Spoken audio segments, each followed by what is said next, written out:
처음으로 해주시고 한 번 더 기도합니다. 이제 기도하면서 또 시작합시다. 예수님 감사합니다. 오늘은 일본 비전 공동체의 선교와 또 삶과 비즈니스에 대한 이야기를 하며 재화 협동조합을 본격적으로 시작하면서 오늘 이 시간 주님의 손에 올려드립니다. 은혜 베푸셔서 축복하시고 우리 모두 잘 듣고 또 아는 귀한 시간 될 수 있도록 인도하여 주시옵소서. 아멘. 예수님의 이름으로 기도드립니다. 아멘. 주일날 이런 이야기 하기가 참 어려운 마음도 있습니다. 그런데 이때 아니면 다 모이질 못하니까 어쩔 수 없이 이 시간을 택했습니다. 그리고 앞으로는 매월 첫째 주에는 좀 이러한 쪽의 시간을 갖기를 원합니다. 왜냐하면 우리가 선교를 하고 또 일본 비전 공동체가 나아갈 방향이 있기 때문에 그러한 것들을 함께 공유하는 시간을 갖기를 원하거든요. 그래서 사실은 재화 협동조합을 알려면 선교를 알아야 돼요. 그리고 비즈니스 에이지 미션이 무엇인지를 알아야 돼요. 다들 안다고 하면서 막연해요. 그래서 삶에 또 나의 생활 속에 적용이 안 되는 거예요. 그래서 원래 이 한 대목 한 대목이 60분 이상의 시간을 필요로 하지만 한 45분 정도로 좀 간략간략하게 넘어갑니다. 끝나고 질문받는 시간이 있으니까 중간에 질문하지 않았으면 좋겠어요. 선교란 무엇인가? 그리고 비즈니스 에이즈 미션은 무엇인가? 그리고 재화 협동조합은 무엇인가? 한번 생각해 보는 시간 같습니다. 먼저는 선교란 무엇인가? 여러분들이 잘 아시는 거지만 다시 한번 선교란 한번 잘 보세요. 진부한 내용일 수도 있어요. 하지만 선교학 측면으로 들어가면은 우리는 이 선교에 대해 다시 한번 생각하게 되는 거예요. 그 선교의 정의에 대하여 한번 생각해보는 시간 잠깐 같습니다.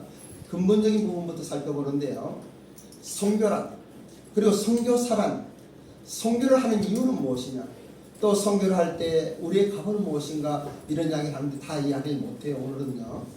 함에도 불구하고 선교의 정의는 한번 살펴보기 원합니다. 한번 큰 목소리로 선교의 정의 초대교회에서 시작. 초대교회에서는 정교인이 하나님 나라 복음을 전하며 하나님 나라가 이 땅에 오게 하는 것을 핵심으로 했다.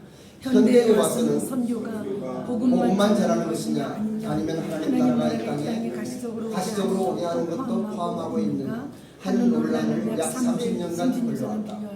현재는 선교가 복음을 전하는 것이 여전히 핵심이지만 거기에서 그치지 않고 사회적 변화와 책임을 지는 것도 포함한다는 것을 대부분 받아들이고 있다. 이건 선교학자들, 선교학의 많은 리더십들이 공통적으로 이야기하고 있는 것들이에요. 선교의 정의는 이러한 겁니다. 그리고 또 하나 선교의 정의 2 시작. 우리는 너무 오랫동안 소위 안디옥 교회의 모델에만 몰두하였다. 안디옥 교회는 바울과 바나바 등 몇 명의 선교팀을 파송하는 것을 통하여 그다시 선교 영역을 넓혔다. 현대 선교 운동에 일어난 이후 윌리엄 캐리는 인도의 선교사님이시죠. 서구교회가 시작. 서구교회가 재고의 여지도 없이 안디옥 선교의 모델을 채택하여 그 후 약 2세기 동안 이 모델을 잘 활용하였다. 이것은 기독교권에서 비기독교권으로 가는 1차적인 이론에 그 근거를 두고 있다. 같이 안 하는 사람은 누구예요? 선호민이 안 하고 있는데 이번엔 그 사람들이 더 큰 목소리로 시작. 20세기 중반부터 강력하게 느껴진 세계화 현상은 교회와 선교에도 예가 없이 찾아왔다. 특히 21세기에 접어든 현재 선교도 세계화되고 있다. 이제는 교회가 되어가는 나라의 존재가 이런 변화는 결국 선교의 대중화를 전제로 한다. 헌신된 모든 교회는 성령의 인도하심을 받아서 권능을 받고 각자가 있는 각처에서 선교를 하는 하나님의 백성, 곧 선교적인 백성이 되어야 한다. 이런 관점에서 우리는 구체적으로 기도하며 사명자의 삶을 다시 한번 결단해야 될 것이다. 선교사 훈련회에서 이야기하는 우리 제이바 훈련회에서 이야기하는 이야기들이지만 역사적인 상황은 예수님이 이 땅에 오셨어요. 그리고 인류의 모든 죄를 완전히 처리하셨어요. 구원의 길을 여셨어요. 그때부터 1974년까지 이게 이제 하나의 역사로 이루어집니다. 그리고 로잔대회라고 하는 것은 지금 많은 사람이 로잔대회 이러고 저러고 이야기하는데 이 성교계에서는 엄청 중요한 대회예요. 기독교권이 형성되기 이전에 이 복음만 전했어요. 그리고 치유가 일어났어요. 귀신을 내쫓았어요. 제자를 삼았어요. 그리고 하나님 왕국이 형성되었어요. 초대교회 사도행전에서는 모든 성도들이 이 복음을 전했어요. 그리고 나아가서 교회를 개척해서 일반인들이요. 안디옥 교회도 에베소 교회도 그렇게 세워진 거예요. 그리고 성경을 예수님의 말씀대로 가르치고 제자를 삼는 거예요. 그런데 기독교권이 이제 형성된 이후 그때는 기독교권이 있었고 비기독교권이 있었습니다. 중세교회에서는 기독교권이 확대되었죠. 왜냐하면 이제는 핍박받지 않아요. 지금도 핍박받는 나라가 있지만 일반적으로 콘스탄 대제가 국교화하고 난 다음부터는 이제는 기독교 예수님 믿는다고 재산 몰수당하지 않아요. 그리고 죽음 당하지 않아요. 그리고 이러한 것들 뭐 그러한 것들 그리고 이제 종교 개혁이 일어나요. 왜냐하면 그러다 보니까 부패가 되잖아요. 부패한 가운데 종교 개혁이 일어나고 그러면서 이제 이교도들에게 복음을 전하고 교회를 개척하고 이제 이러한 일들이 일어나요. 그리고 성교의 제3세기는 교회 개척하는 것을 위하여 이제 성교단체가 형성되는 거예요. 교회 안에서도 성교위원회가 생기는 거예요. 뭐 이러한 것들 이거 하나하나 다 설명하기는 어렵지만 1974년이 참 중요해요. 왜냐하면 로잔 대회에서 이제 이러한 것들을 선포하기 시작하죠. 성교가 하나의 학문이 되었어요.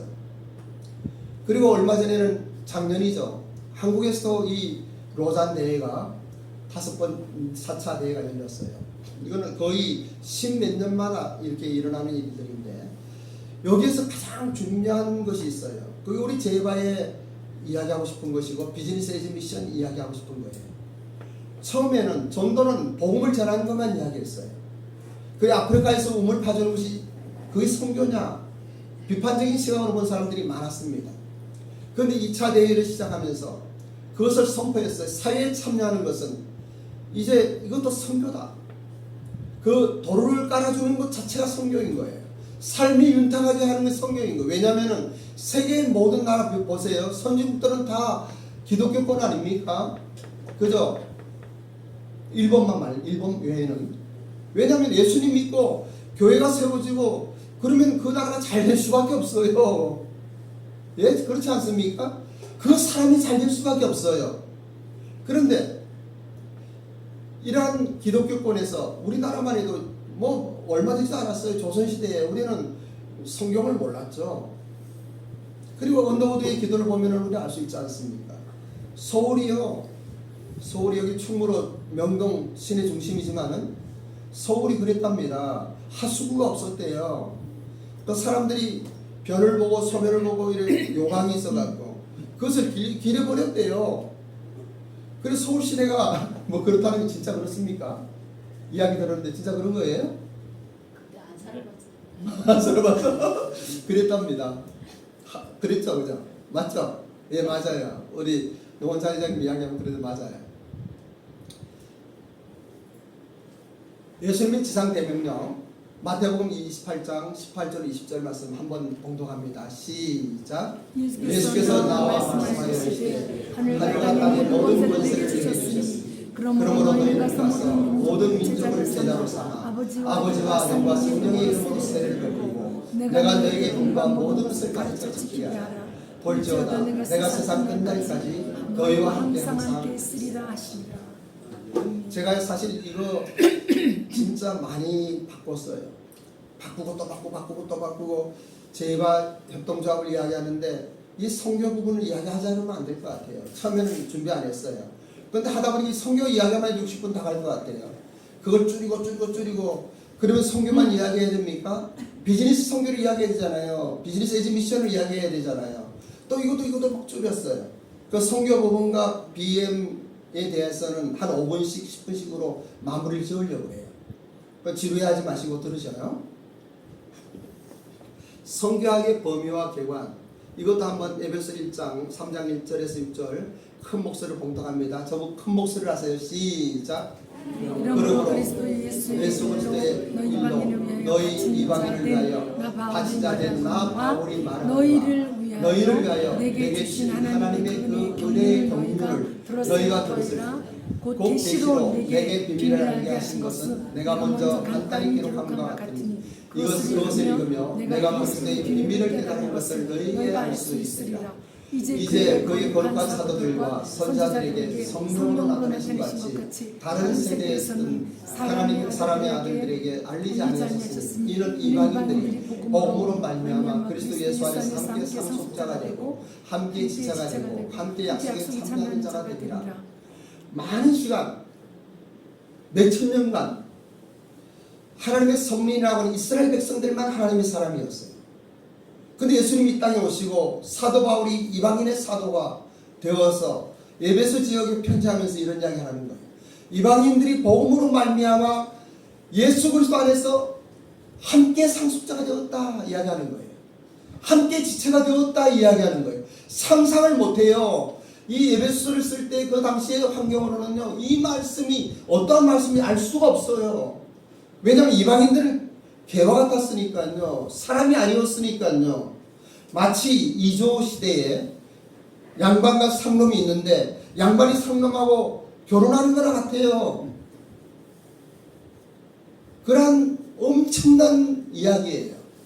이방인들이 복음으로 말미암아 그리스도 예수 안에서 함께 상속자가 되었다. 아멘. 엄청난 이야기입니다. 아멘. 함께 지체가 되었다.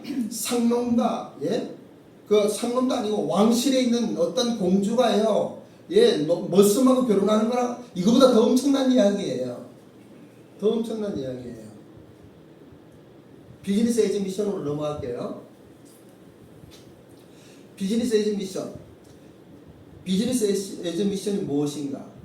또 비즈니스 에이즈 미션과 세계 선교는 어떻게 이루어지는가? 또 비즈니스 에이즈 미션의 실제에 대해서 이야기하는데 간단하게만 넘어가요. 이 세 가지 다 못해요. 비즈니스 에이즈 미션은 무엇인가? 그 BAM이라 하는데 뱀이라고도 밤이라고도 해요. 그건 자유롭게 하는데 한번 큰 목소리로 뱀이란 용어 시작. 뱀이라는 용어 그 자체는 비즈니스 선교의 다양한 것들을 상당히 광범위한 것이라 할 수 있다. 제가 가리고 있나요? 다 가렸어요. 미안해요. 그렇구나. 그래서 한 대여섯 명이 하는 것 같은 목소리였구나. 안 읽어지니까 그죠? 이 비즈니스 에이즈 미션이라는 용어 그 자체는 이 비즈니스와 선교가 연결되는 거 이야기하는 거예요. 선교가 있습니다. 하나님의 명령이에요. 지상 대명령이에요. 그런데 이제는 지금 이 시대에는 비즈니스를 통해서 선교를 하라고 하는 거예요. 그럼 그러한 것들이 어떠한 것인가? 이것을 조금만 봐요. 비즈니스 에이즈 미션은 무엇인가? 자, 이제는 크게 하죠. 시작. 우리가 상황에 맞게 구체적 필요에 따라 개선하고 고쳐야 할 앞으로의 변화와 변칙적 상황을 염두에 둔 점선으로 이 점선이라는 것을 주목하세요. 점선. 이 점선은요, 나중에 선이 돼요. 그리고 이것이 입체화 되는데 비즈니스 에이즈 미션 무엇인가? 1. 시작. 비총체적 성교의 원칙을 지도한다. 하나님 나라의 관점이 하나님 나라의 관점인 왕국 비즈니스가 있다. 3. 비즈니스 에이즈 미션은 일터 사역과는 다르지만 관련이 있다. 우리가 혼돈을 해요. 일터 사역이라든지 이런 킹덤 컴퍼니라든지 이런 많은 이야기들 하는데 조금 다른 부분이 있어요. 그걸 좀 이야기해 드릴게요. 첫째, 비즈니스 에이즈 미션은요, 이익을 추구하는 거예요. 그리고 그 형태와 규모가 다양한 거예요. 그리고 비즈니스 에이즈 미션은 본질적으로 직업과 돈에 관한 것이 아니에요. 돈을 벌지만 돈 버는 게 아니에요. 하나님 나라의 확장이에요. 자, 시작. 세상을 변화합니다. 교회와 선교사의 우리의 존재와 사역이 변할 필요가 있다. 공감하죠, 그죠? 과거 200년 동안 기독교인들은 모든 백성들 속에서 하나님을 거룩하게 할 국가적인 수단과 기회를 모색해 왔는데 이제는 비즈니스와 선교가 하나 되는 것이 새로운 파라다임이에요. 이제는 목사들이 가서 뼈를 묻는 선교 시대가 아니에요. 전문인들이 의사는 의사대로, 기업인은 기업인대로, 그리고 모든 자기의 주신 그 은혜를 따라서 살아가는, 그리고 그 삶 자체가 선교인 거예요. 이 선교의 아버지라고 불리는 올리엄 캐리와 모라비안 형제들이 있어요. 이 당시에 이 1974년 70년대 이야기예요.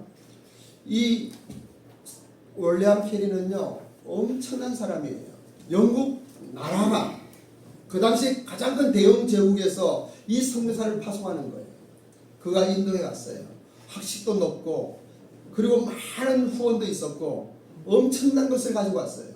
근데 인도 사람 한 명도 전도를 못하는 거예요. 근데 가만히 보니까 그 당시에 이제 모라비안 형제단들이라는 사람이 있었고 보헤미안 형제단들이 있었고 진젠돌프라는 백작이요 그 공동체를 형성하고 있었어요. 근데 인도에서 이 올리엄 캐리가 있는 바로 옆에 모라비안 형제들이 있는데 거기 인도 사람들이 막 모이는 거예요. 그리고 예수님 믿는 기적이 일어나는 거예요. 그게 뭔가 가서 봤어요. 이 사람들은요 복음을 전하지 않아요.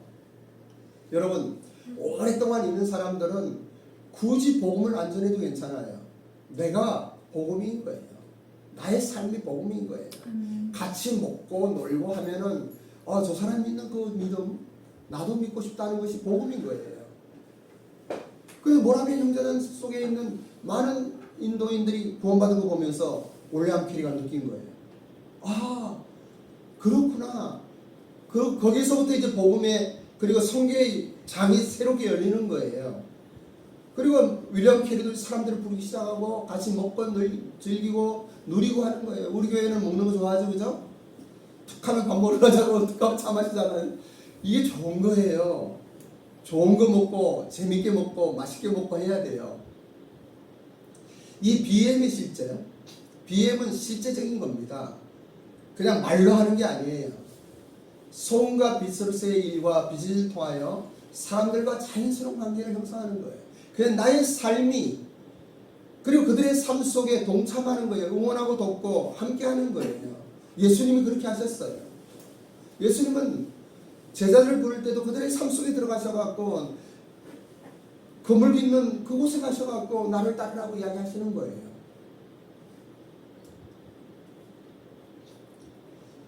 선교에 드는 비용들을 교회나 선교단체 그리고 기부금, 선교 이런 후원금 이러한 형태를 비즈니스 인 미션이라고 그래요. 왜냐하면 미션 안에 비즈니스가 있는 거예요. 또는 비즈니스 포 미션, 미션에 비즈니스가 있는 거예요. 이런 것들과 비즈니스 에이즈 미션은 달라요.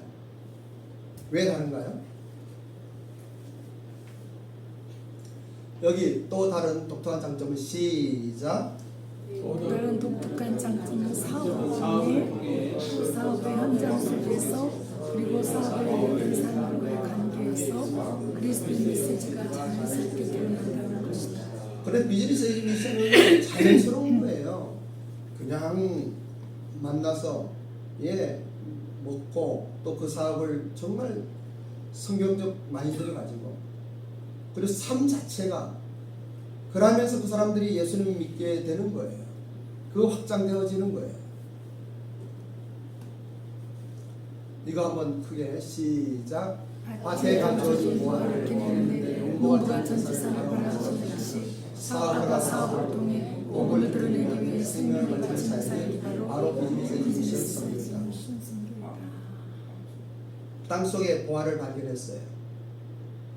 그 보화가 너무나 가치 있기 때문에 모든 재산을 팔아서 그 땅을 사는 거예요. 여러분 선교 또 오늘 주일 설교 다 이어지는데 여러분의 초점을 이 땅에 두지 말길 바래요. 이 땅을 살면서도 천국 시민으로 사세요. 이 땅은 짧아요. 한순간이에요. 저는 제 나이 70 앞으로 80이 되면은 제가 어떠한 모습일까 생각해 봐요. 지금 저는요 2035년을 살고 있어요. 금방 와요.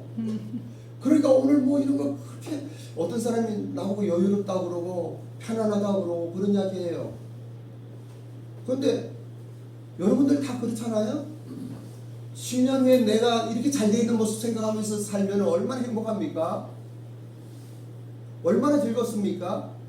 오늘 내가 싸우는 전투의 현장에서, 비즈니스 삶의 현장에서 그 가운데 묻혀있지 말아요. 함몰되지 말아요. 환경이에요. 그걸 이길 수 있어야 넘어가야 되는 거예요.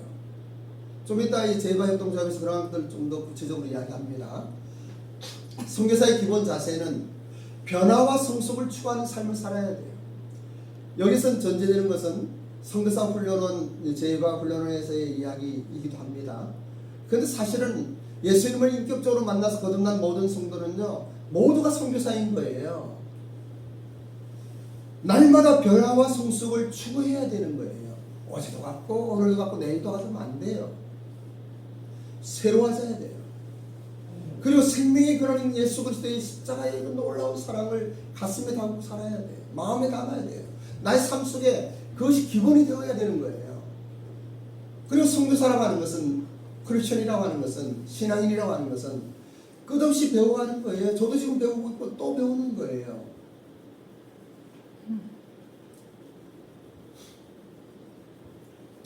이걸 큰 목소리를 한번 봉독합니다.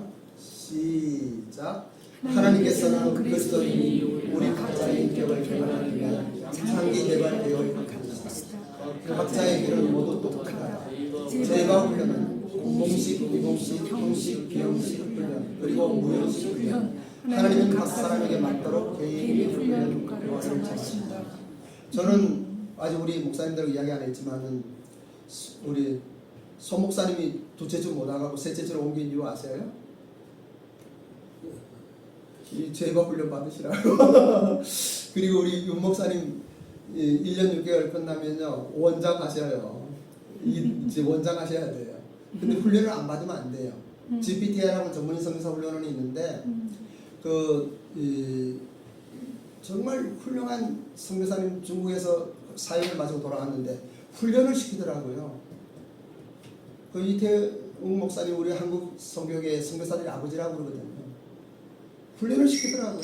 왜냐하면 당신이 하지 않으면은 당신이 아무리 지혜롭고 아무리 능력 있고 해도 이 원장을 할 수 없다는 거예요. 이제 18기예요. 9월달부터. 안에서 무슨 받아야 하나? 교회에서 그냥 받는 거니까 그죠? 셋째죠. 여기 형식, 비형식. 그리고 이게 참 중요한데요. 우리 제바 훈련은요 어떤 학문 가르치는 게 아니에요. 공식적인 이 강의 시간도 있지만은 그냥 같이 먹고 즐기고 그냥 아우리치 가고 일본도 가고 뭐 공동 탐방도 하고 막 이렇게 지내는 거예요. 우리 주경이가 이거 받기로 했어요. 봤지? 받기로 했어. 그래서 오늘도 온 거야, 그지? 우리 주경이한테 박수 한번 쳐줘요. 그리고 형식, 이 공식적인 이런 것들은 학교에서 하는 거예요. 커리큘럼 짜갖고 배우고 시험 치고 이러는 거예요. 근데 비형식 훈련이 있어요. 그거는요 형식으로 드러나지 않아요. 같이 밥 먹고 놀고 그냥 대화하고 이러는 것들이에요. 근데 여기만 있는 거 아니에요. 무형식이라는 게 있어요. 나 혼자 있을 때. 저는 제바 훈련의 초점은 그거예요. 어떠한 환경과 어떠한 상황에서도 하나님을 인식하고 하나님 바라볼 수 있다면 저는 그것을 제바 훈련 성공이라고 생각해요. 우리 젊은 애들이 그러길 바라는 거예요. 이 땅 살아가기 얼마나 힘듭니까? 얼마나 많은 문제가 있습니까? 근데 그 가운데 어떠한 상황도 저는 또 이 자랑 좀 해. 8불출 문화 있죠. 우리는요 서로 자랑하고 좋은 것만 보고 좋은 것만 생각하고 좋은 것만 보고 좋은 말만 하라. 이런 우리 일본 민족 공동체 문화가 있지 않습니까? 우리 딸들이 아버지를 존경한다고 그래요. 제일 존경하는 아버지라고 하는 이야기를 우리 임사모 통해서 들었어요. 누가 그랬는지 몰라도. 맞죠? 그랬죠? 언젠가. 지금은 어떨지 몰라도. 근데 가만히 생각해봤어요. 제가 잘하지는 못했거든요. 그래서 저는요 어떤 상황 속에서도 하나님을 의지했어요. 어떤 문제가 있고 어떤 어려움이 있어도 그 하나님을 믿었어요. 그거 본 것 같아요. 그거. 그 우리 큰딸 미국 시집 보내면서도 참 가슴이 아팠죠. 대학 졸업하자마자 갔으니까. 그런데 간절히 기도하면서 가정 예배 드리면서 기도하면서 아빠와 엄마는 함께하지 못하지만 우리 하나님은 너와 함께할 것이다. 아멘. 그 가운데 하나님이 함께할 것이다. 저는 확신했으니까요, 그것을. 그래서 무형식이라는 훈련은 참 중요해요. 나 혼자 있을 때 하나님과 나의 관계는 어떠한가? 예? 중요한 거예요. J는 자판이에요. 재팬. 그리고 B는 비즈니스 에지 미션이에요. A는 아카데미예요. 아카데미이기 때문에 형식이 있어요. 그리고 함께 어우르면서 무형식. 그리고 이러한 모든 것들을 통해서 인격 훈련을 시키고 삶을 새롭게 하는 거예요. 변화와 성숙을 위한 배움의 길이고 변화의 가장 큰 장애물은 고정관념이다. 그래서 저는 이 5가지를 원칙으로 해요. 어떠한 것을 그래서 우리는 관찰 일기를 쓰게끔 해요. 관찰 일기를. 그리고 관심을 집중해야 한다. 또 기초를 튼튼히 해야 한다. 마음을 열어놓아야 한다. 이거는 가져가서 괜찮아요. 이거 원하시는 분 있으면 파일 다 드리자요. 배운 것을 실천해야 한다. 실천해야 돼. 반복하는 학습의 원리에 충실해야 한다. 이제 이러한 것들이 기본이에요. 선교사를 양성하는 것은 사과나무의 열매는 사과라는 과실을 얻는 것이 아니다. 사과의 새로운 과실을 얻기 위한 새로운 사과나무를 심는 것이다. 여기 몇 번 듣는 사람도 있어요. 우리는 사과나무를 이 사과를 얻는 것으로 만족할 때가 있어요. 근데 농부는 안 그래요. 농부는 감자 심는 사람도 마찬가지죠. 감자를 수확하면 제일 먼저 씨감자를 먼저 챙기죠, 그죠? 왜냐면 그걸 또 심어야 되니까. 그래서 그런 이야기를 하죠. 사과 안에 있는 씨앗은 헤아릴 수 있어도 씨앗 안에 있는 사과는 헤아릴 수 없다. 이 씨앗 하나가 땅에 떨어져서 썩어 싹이 나고 나무가 되고 꽃이 피고 열매가 열리면 그 많은 사과나무 안에 있는 씨앗, 그 씨앗이 또 어떠한 것을 갈지 우리는 씨앗 안에 있는 사과는 헤아릴 수가 없는 거예요. 우리의 삶이 그래요, 사실은. 자, 이거 한번 큰 목소리로 시작. 인간은 씨앗 속을 살아가는 존재로서 어제 뿌린 씨앗의 수확으로 오늘 살아가고 내일의 결심을 위해 오늘 살아가는 물을 쏟습니다. 아무 이야기 안 하다가 우리 목사님들한테 갑자기 이 자리에서 가고 제가 훈련 받으시라고 괜찮아요? 네, 괜찮아요? 예. 우리 김은서 장로님하고 저기 윤석덕 권사님이 제바의 튜터예요. 선생님 가정교사들이에요. 유창희 회장님도 맞죠? 셋째 주 한 번만 오면 되는데. 예. 디모데후서 2장 2절 이런 것 너무 중요한 건데 넘어갈게요. 3가지 검증이 필요해요. 진실성 검증과 순종 검증과 말씀 검증이 필요해요. 근데 진실성 검증은요, 다니엘과 요셉과 같아야 돼요. 이거 다 이야기는 못합니다만. 근데 사울 왕과 같이 그러면 안 돼요. 성경에 나오는 모든 인물들 보면은 진실한가 이게 중요한 거야. 하나님 마음에 합했는가 이게 중요한 거야. 그 어떠한 일들이 있으면 그것을 순종했는가 하는 거예요. 아브라함은 순종했어요. 저도 순종했어요. 저도 순종했어요. 저는요, 우리 아내나 우리 딸들이 한국으로 반대했어요, 처음에. 같이 기도하자. 왜 하나님 부르신다. 그리고 GPTI를 훈련요, 제가 그 전설이에요. 왜냐하면 기도원에 그때 비즈니스 때문에 좀 무슨 일이 있어갖고, 저는 비즈니스가 힘들고 어려우면요, 비즈니스 아니에요. 그냥 비행기표 끊어요. 그 태백 예수원에 가서 기도해요. 그리고 돌아가는데 김광석 장로, 저 GPTI 원장, 초대 원장 되시는데, 초대 원장이 한 27기 원장인데, 그분이 목동으로 오라고 그러더라고요. 근데 가서 이야기하다 보니까 이 GPTI 훈련을 받게 됐어요. 그런데 매주 토요일마다 왔어요. 오후 1시부터 밤 9시까지예요. 거기는요, 저기 대학 총장님도 오시고, 또 교수님들은 물론이고, 그 은행장도 오시고, 박사들이 막 와요. 왜냐하면 이제 나이 들면요, 선교사적인 삶을 살아보고 싶은 거예요. 거기서 훈련을 받아서 시니어 선교사가 되는 거예요. 기업인들도 진짜 좋은 사람도 엄청 많이 와요. 거기는 레벨도 높아요. 그리고 훈련도 빡세요. 숙제도 많아요. 그래서 저는 회사 그때 신학도 마지막 과정이고, 그리고 아버지 학교도 전국으로 막 일어났고, 회사 일도 바빴고, 정신이 없을 때예요. 네, 가겠습니다 했는데 매주 토요일 50주간 왔어요. 제가 비행기 타고. 어디서 왔나요? 오사카에서 한국으로 어. 오사카에서 비행기 타고 온 거예요.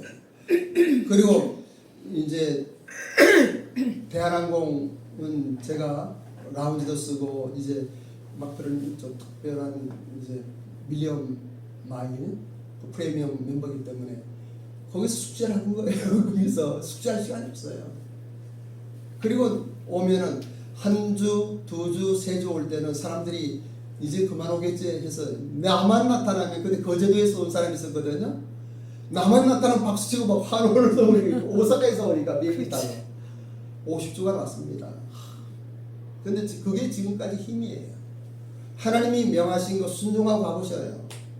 여러분 인생이 달라져요. 아멘. 인생이 달라집니다. 그 자신이 있는 거예요. 부족하잖아요. 못났잖아요. 그래도 하나님, 제가 그래도 이러지 않았습니까? 라고 하는 거예요.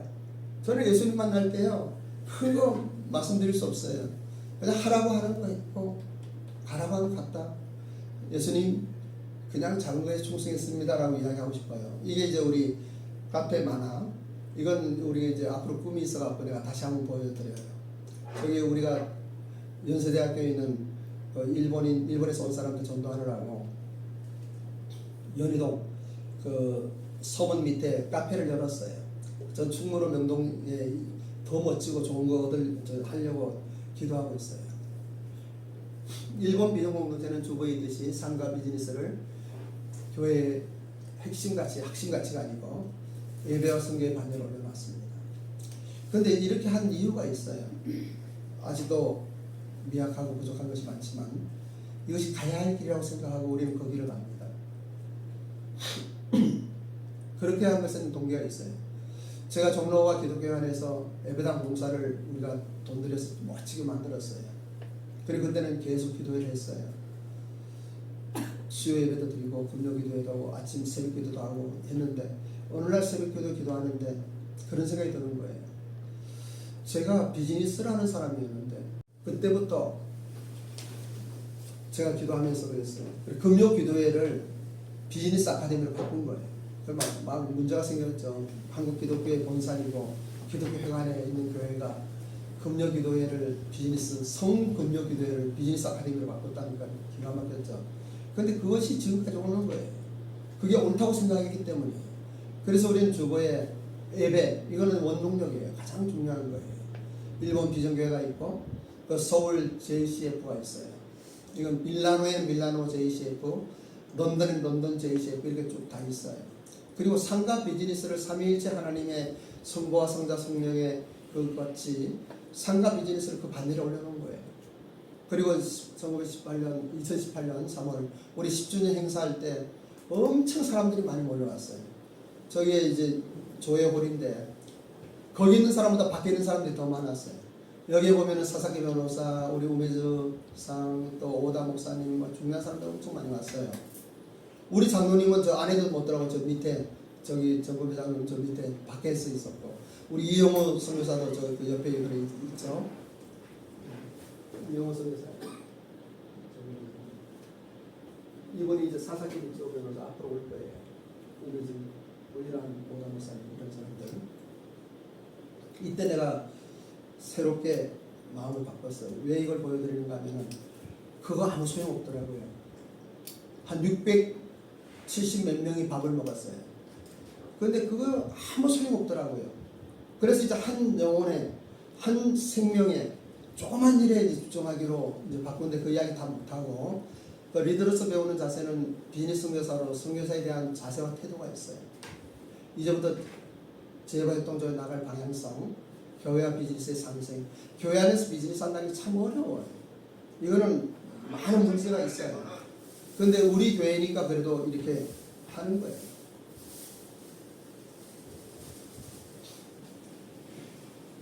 힘든 사람들 볼 때 경제적인 먹거리를 만들어줘야겠다는 생각이 먼저였어요. 제가 비즈니스 한다 생각은 못했어요. 비즈니스 도와야 되겠다 생각했어요. 그런데 그러한 것들이 과연 주님께서 원하시는 것인가 기도하는데 주님께서 원하시는 것이 있다고요. 그리고 두 번째, 주님께서 원하신다면 어떻게 할 것인가 하는 거예요. 주님께서 원하시는데 그럼 우리가 교회에서 어떻게 하냐 이거죠. 그런 생각이 보세요. 사람마다 자라온 삶과 환경이 다르고 가치관도 다르고 생각도 다르고 경험과 능력이 다른데 어떻게 적용하면 어떻게 할 것인가 이런 고민을 하게 되는 거예요. 그리고 1년, 2년 기도하면서 어떻게 해야 할까? 무엇을 해야 할까? 이렇게 기도하면서 하나님 은혜를 구하는 거예요. 아굴라라는 사람이 하나의 모델이 되었어요. 바울이 생업이 같음으로 함께 삶의 일을 한다. 이 공동체의 삶을 이야기하는 거예요. 그 당시는 어차피 그러한 때이니까 지금은 어떠냐? 지금은요 이 때하고 달라요. 성경 때하고 달라요. 지금은 개인주의가 팽배하고 그리고 니꺼 내 것이 있어요. 저 때는 니꺼 내 거 없었어요. 초기교회는 성경에 기록되어 있어요. 그런데 니꺼 내 것은 있지만은 우리 것을 한번 만들어 보자는 생각이에요. 아주 소박한 거예요. 네 것도 있고 내 것도 있지만은 우리 것을 한번 만들어서 그것을 한번 활용해 보자 하는 생각이에요. 제가 더 좀 보겠습니다. 제가 4시 안에 끝낸다고 그랬죠. 근데 아니야, 아까 나가서 맡겼어요. 4시 10분까지 해야 돼. 우리 유창희 장로님이 세 명 데려가서 중간에 가서 쉬어갖고 4시 10분까지 해야 돼. 그죠? 한 번 더 나갔다 해서 여기서 회장님 그 성경의 어린아이란 누구겠어요? 예? 성경에서 어린아이란 누굽니까? 네? 이사무사님 누구예요? 자, 크게 이야기합니다. 시작. 문자적으로 나이가 많은 사람이 아니라 인간적인 인간적인 지혜로 모습을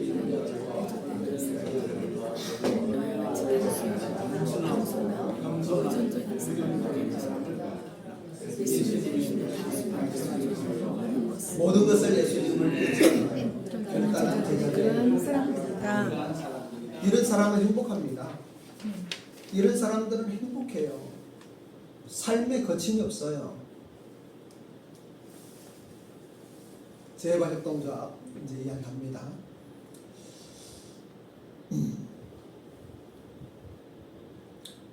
2013년 7월 26일 이때 우리는 재활동작업을 시작을 했어요. 지금부터 한 12년 전이죠. 비즈니스는 3대 요소가 있습니다. 돈과 아이템과 사람이에요. 근데 비즈니스를 사람들이 돈을 따라가는 것으로 착각을 하고 있어요. 돈은 사람보다 눈치가 빨라요. 사람이 잡으려면 절대 안 잡혀요. 여러분 돈 막 잡아보려고 해봐요. 안 잡혀요. 하나님이 주셔야 되는 거예요. 근데 하나님 어떻게 주시는가? 이 아이템, 좋은 아이템 만나는 것도 하나님 은혜예요. 좋은 서비스를 개발하는 것도 하나님 은혜예요. 사람의 노력 가운데 사람이 할 수 있는 것은 한계가 있는 거예요. 근데 하나님 어느 한 날 사업가들은요, 성공한 사업가들 이야기 들어보셔요. 번쩍하고 하나님이 주시는 거예요. 이상한 사람 한번 만나는 거예요. 못난 박윤수 목사를 만나는 거예요. 예? 그러면 인생이 달라진다니까요. 인생이 달라져요. 이것만 30분 이야기해야 되는데 그거 못하고 돈에 대해서 한번 생각해 봅시다. 한번 큰 목소리로 시작. 돈은 살아있는 생명처럼 같은 경제의 필요성. 또한 돈은 개인과 공동체 사이에서 엄청난 질문은 성경에 다르고 많이 다른 주제였어. 말씀의 수익을 살았잖아. 그리스도인에게 그렇죠. 여기에 항상 우리는 멈춰 있어요. 여기까지 캐션 그리고 기도하고 그냥 끝나요. 끝나면 안 되고요. 누가복음 4장 18절 19절 한번 큰 목소리로 봉독합니다. 시작. 주의 성령이 내게 오셨으니 이는 가난한 자를 내게 비우심을 나를 보내사 포로된 자 포로된 자에게 눌린 자를 주의 은혜에 저는 이 말씀이 비즈니스 에이지 미션의 핵심이라고 봐요. 여기에서 보세요. 가난한 자가 누구입니까? 포로된 자가 누구입니까? 눈먼 자가 누구예요? 눌린 자가 누구예요? 비즈니스는요, 가난한 자를 위해서 있는 거예요. 교회 헌금은요, 목사 사례 주는 거 아니에요. 필요하면 줘야 되지만. 예배당 짓는 데 쓰는 거 아니에요, 원래는. 사도행전을 보면은 있는 사람들이 교회 헌금해서 없는 사람 나눠주는 거예요. 과부와 고아들, 그들의 삶을 도와주는 거예요. 그래서 재회와 협동조합 생각하면서 이러한 것들이 하나의 베이스가 되는 거예요. 그런데 가난한 자는 알 수 있어요? 포로된 자도 알 수 있어요? 저는 눈먼 자에게 왜 노란 줄을 했을까요? 눈먼 사람들은 자기가 눈먼 줄 몰라요. 태어나면서부터 소명된 사람, 세상을 안 봤기 때문에 몰라요. 그냥 어두워요.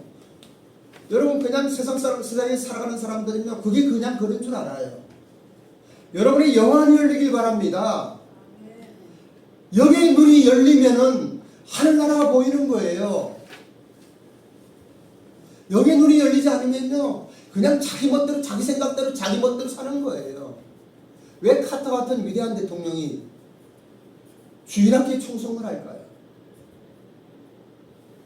왜 최경주 같은 사람이 미국에서 대회를 우승하고 대표기도 하기 때문에 그 파티도 참석 안 하고 비행기 타고 올까요?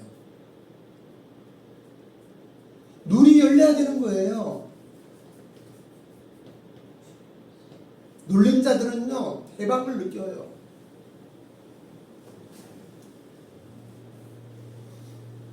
희망이란, 이거는 그 당시에 제가 신기한 건데 요즘에는 너무나 잘 알고 있는 거니까 루신의 고향 중에서 한번 큰 목소리로 시작. 그것은 마치 땅이 돌아가는 것이다. 본래 땅 위에 길이 없었다. 한 사람이 먼저 가고 걸어가는 사람이 많아지면 그것이 곧 길이 되는 것이다.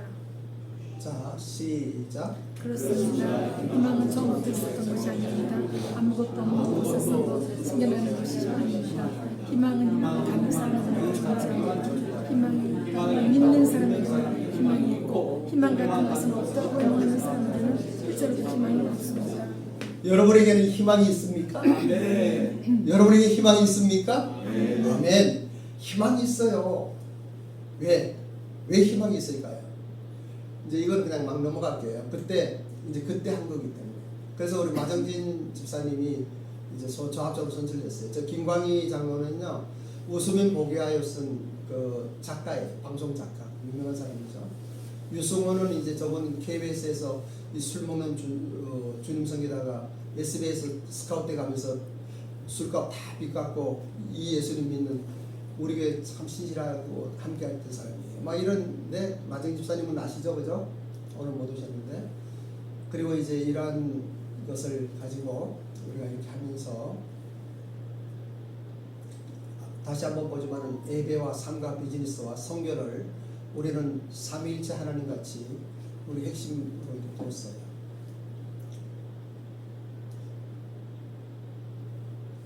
그 사역의 본질이 있습니다. 하나님 나라의 확장이냐, 하나님께서 기뻐하시는가. 사역의 방향이 있습니다. 주님의 교회들을 세우는데 보편적인 교회의 덕을 쌓느냐, 교회의 덕이 안 되면은 그거는 사역이 아니에요. 가끔 선교사님들이 교회에 교회에 폐를 끼치는 사람들이 있어요. 그건 잘못하는 거예요. 사역의 방법은요, 우리 목사님들 계시지만 다 은사가 다르고 사명이 달라요. 그걸 우리 송혜정 목사님과 저는요, 컨트롤하지 않아요. 그리고 간섭하지도 않아요. 자유롭게 할 수 있도록 응원해 드리는 거예요. 그리고 건강한 허브를 만들자는 게 꿈이고, 이게 이제 우리 일본 비전교회의 비전공동체의 구조를 지금 이야기하고 있는 건데, 그 근본은 성령의 권능이 임해야 돼요. 그걸 코이노니아라고 그러는데 성육신하신 예수님.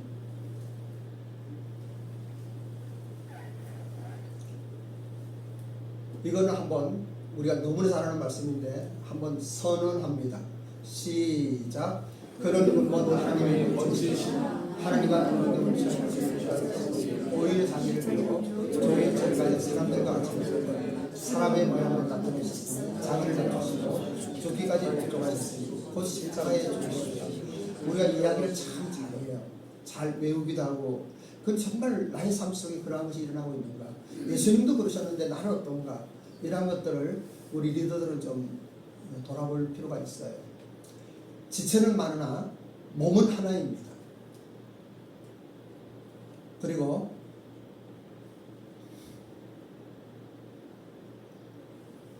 은사는 여러 가지나 성령은 같고, 그리고 직임은 여러 가지나 주님은 하나예요. 사역자란 누굽니까? 한번 큰 목소리로 시작. 신앙 전문가는 누구냐며 어떠한 자격과 관계없이 그리스도 안에서 거듭난 자요, 은혜 안에서 건강하게 성장하고 있는 자요, 말씀 안에 강한 자요, 그리스도의 성품을 닮아가는 자요. 저는 시간은 잘 지켜요. 걱정하지 않으셔도 돼요. 10분이면 끝나요. 이제 이때 이 일로 인해 갖고 이제 저희와 협동 작업을 우리 김하주 장로님이 특별한 시간 강의하러 왔는데 헌금을 주셨어요. 이제 나중에 이제 그런 저희바에서는 그런 이야기 합니다. 협동조합은 목적, 그 당시 협동조합 만들면서 비전 선언문을 만들었어요. 그리고 성령 하나님 인도하심에 코인이라고 뭔가 기도하면서 그걸 자료가 엄청 많아요. 그리고 운영 매뉴얼도 만들었어요. 그때는 일주 한 주를 10만 원으로 해갖고 10만 원이면은 100만 원까지만 10주까지만 해갖고 이러한 것도 하고 막 그랬었어요. 그때는 이제 수출하고 일본에 카페를 만들려고 했어요. 일본에. 그래서 저거 부산에 있는 이 명태 아니죠? 일본 말로 뭐죠? 멘토이고. 그죠? 이게 잘 팔렸어. 그래서 저 사장하고 연결이 돼가고 장서준 사장인가? 근데 여기 왜 이야기를 하는가 하면은 제가 비즈니스 3원칙이 있어요. 현장주, 상계주식이라고 해요. 어떠한 현물이, 예를 들면 이 컵이 수출하고 싶어요. 근데 이거 파란색도 됩니다. 이렇게 하면 안 되는 거예요. 파란색도 만들어 와야 돼요. 그래서 현물, 팔고자 하는 물건이 그대로 보여져야 돼요. 그래서 여기에 손잡이를 2개 만들 수 있습니다. 그러면 안 돼요. 손잡이 2개 있는 걸 만들어야 돼요. 그래야 손잡이 이걸 이렇게 가져가는 것이 현물주의. 두 번째는 현장이에요. 저는 비즈니스 하면서 유통을 할 때 절대 현장을 확인하지 않고 비즈니스 한 적이 없어요. 지금도 그렇고 앞으로도 저희가 협동조 하면서 그럴 거예요. 그 현상은요, 잘 되는 거, 그냥 가는 거는요, 바보들 아니에요. 그래도 가다가 안 될 때가 있어요. 문제가 생길 때가 있어요. 그걸 어떻게 극복하고 내가 그걸 넘어갈 수 있겠는가 확신이 안 쓰면 시작을 안 해요. 그런데 그것이 확인되어지고 그래도 어느 정도 80% 내가 감당하겠다 하면 해요. 그 전에 시작도 아니에요.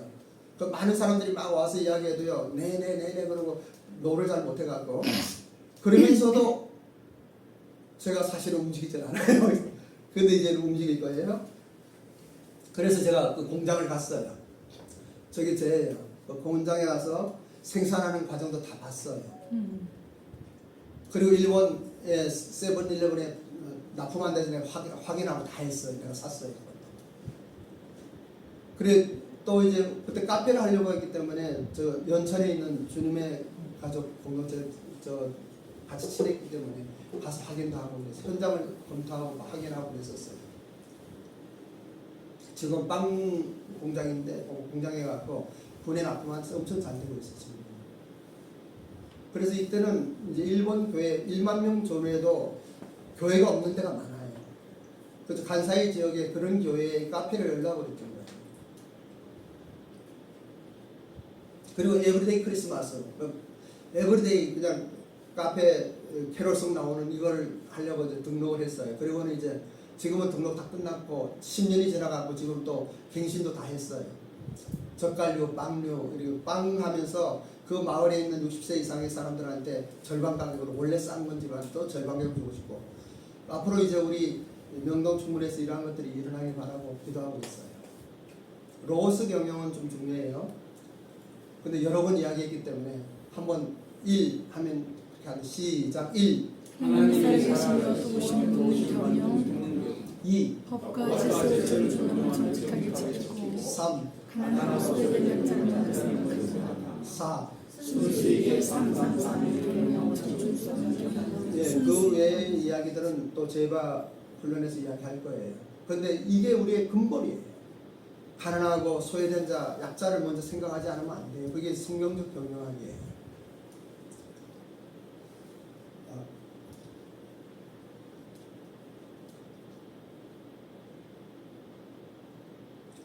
그리고 비영리 종교법인으로 그때는 수익 없이 모든 걸 제공하려고 했어요. 그런데 지금은 좀 달라요. 자, 일본의 현장 선교, 일본에 가서 선교하고 우리 훈련생들을 보내고 했는데 이제는 한국에서 하려고 그래요. 충무로 명동 지역.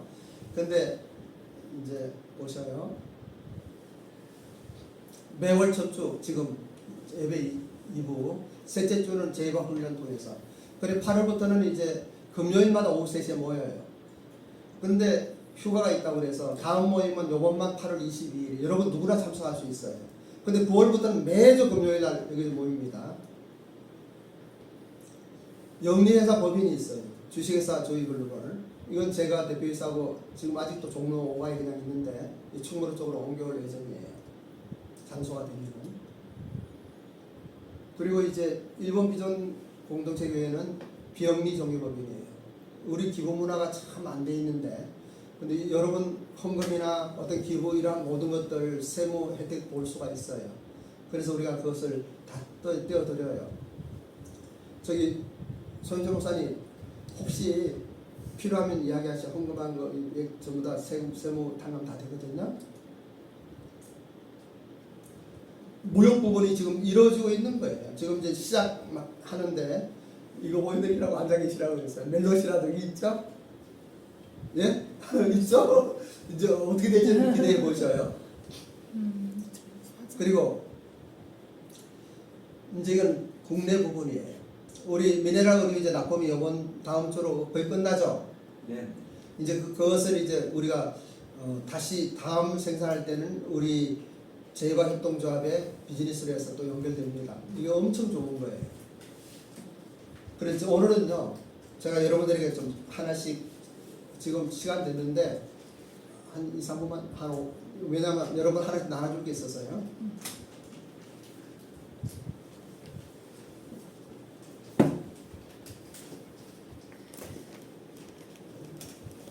다 끝났어요.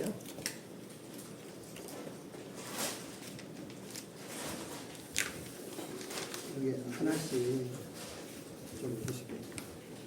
하나씩 다 나누게. 하나씩요? 예. 이게 뭐야? 먹는 거야 이거? 하나씩 다 그냥 받으세요. 그냥 받으시고 그것을 이제 그냥 씹어 드셔요. 15. 이런 캡슐로 된 건강식품이 물 없이 그냥 먹는다는 거 신기하죠. 근데 이건 드셔도 괜찮아요. 이거는 이제 트럼프가 햄버거 같은 거, 고기 육식, 콜라 이런 걸 좋아하는 사람이에요. 근데 그 사람이 엄청 건강하거든요. 왜 건강한가 했더니 여기에 이제 나와 있죠. 생활 습관 개선한 사포도가 되기도 하고 이 구연산하고 유산균이 엄청난 거예요. 물 마시지 말아요. 그냥 씹어 드세요. 물 마시지 말고. 물 마시나요? 네, 데톡스가 돼요. 그리고 산화 마그네슘이 얼마나 좋은지 몰라요. 면역력 증강되고. 그 다음에 이제 아미노산 뭐 이런 것들.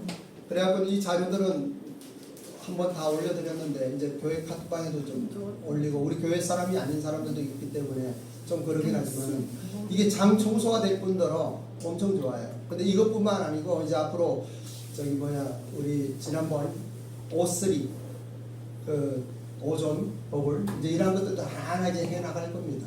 다 해나갈 거고 여러분 먹어보니까 어때요? 비타민 C. 예, 근데 이 구연산이 장을 깨끗하게 해준답니다. 한국은 뭐 장 청소한다면 설사를 해야 되고 막 난리 나야 되거든요. 얼굴 막 이건 그런 거 없어요. 그냥 자연스럽게 그냥 있어요. 우리 권사님 좀 실험했으니까 권사님 이야기 듣고 끝나기로 하죠. 네, 다 마쳤어요. 다 마쳤는데 권사님 오셔갖고 이 먹은 결과 이야기 좀 해주시죠. 있는 그대로 이야기해 주시죠. 하루에 몇 개? 예, 여기 오늘 4일치를 먹었는데요. 하루에 우리나라 한 개? 아니 이제 아침 하루에 두 개? 우리나라는 장 청소할 때 막 화장실 가면 막 이렇게 나오잖아요. 근데 얘는 굉장히 좋은 구도로 나오더라고요.